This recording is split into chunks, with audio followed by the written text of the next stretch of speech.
Welcome to word media. నేను వైష్ణవి.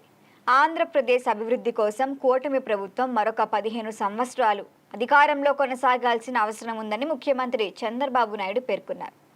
ప్రజలు వైకుంఠపాళి రాజకీయాలకి దూరంగా ఉండండి.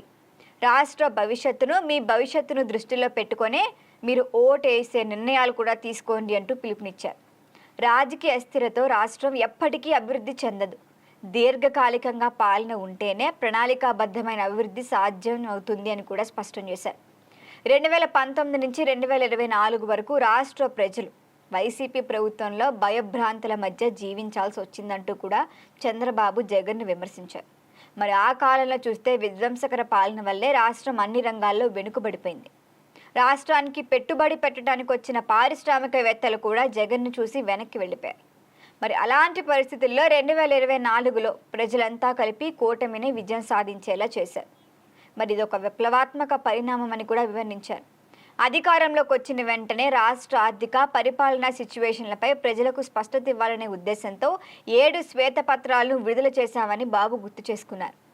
ప్రభుత్వం సమర్థవంతంగా పనిచేస్తేనే అభివృద్ధి ఎంత వేగంగా జరుగుతోందో ఇప్పుడు మనం భోగాపురం అంతర్జాతీయ విమానాశ్రయ ప్రాజెక్టు దీనికి బెస్ట్ ఎగ్జాంపుల్ అంటూ చంద్రబాబు మాట్లాడారు. డేటా సెంటర్లు, ఐటీ పరిశ్రమలు, పోర్టులు, విమానాశ్రయాలు, ఉక్కు పరిశ్రమల ద్వారా ఆంధ్రప్రదేశ్ను దేశంలో కీలక గ్రోత్ ఇంజన్గా మార్చుతున్నామని కూడా తెలిపారు. ఇక ప్రపంచ స్థాయి పెట్టుబడులను ఆకర్షించేందుకు ప్రభుత్వం అనుకూల వాతావరణాన్ని కల్పిస్తోందని కూడా చెప్పారు. అయితే 2014లో రాష్ట్ర విభజన తర్వాత ఆంధ్రప్రదేశ్ తీవ్ర నష్టాలను ఎదుర్కొందని చంద్రబాబు గుర్తు చేసుకున్నారు. రాష్ట్రంలో 58% జనాభా ఉన్నప్పటికీ కేవలం 46% వనరులే లభించాయని కూడా వివరించారు. రాజధాని లేకుండా కొత్త రాష్ట్రాన్ని నిర్మించాల్సిన దిక్కుమాలిన పరిస్థితి కూడా ఎదురైంది. మరి విభజన సమయంలో కూడా ఆస్తుల పంపకం కూడా సమర్థవంతంగా జరగలేదు అని పేర్కొన్నారు. మరి ప్రతికూల పరిస్థితులను అధిగమించాలంటే ప్రభుత్వం ఖచ్చితంగా కృషి చేయాల్సిందే. ఇక 2019 తర్వాత రాష్ట్రం మరింత విధ్వంసానికి గురైంది. పరిపాలనా వ్యవస్థలు కుప్పకూలాయి. జగన్ ఉన్నప్పుడు అసలు శాంతి భద్రతలే లేవు. పరిశ్రమలు రాష్ట్రాన్ని విడిచి వెళ్ళిపోయాయి. ఇవన్నీ కూడా జగన్ ఉన్నప్పుడు జరిగిన విషయాలే. అంతేకాకుండా ఆంధ్రప్రదేశ్ బ్రాండ్ ఇమేజ్ని కూడా ఆయన దేశవ్యాప్తంగా దెబ్బతీశారంటూ చంద్రబాబు వ్యాఖ్యానించారు. మరి ఇప్పుడు 2024 కూటమి వచ్చింది అధికారంలోకి. దాని తర్వాత పరిస్థితి మాత్రం కాస్త మెరుగ్గా ఉందని చెప్పొచ్చు. ఏపీ బ్రాండ్ను తిరిగి పునరుద్ధరిస్తోంది కూటమి. సంక్షేమ కార్యక్రమాల్ని కొనసాగిస్తూనే అభివృద్ధికి సామాన్య ప్రాధాన్యం కూడా ఇస్తోంది.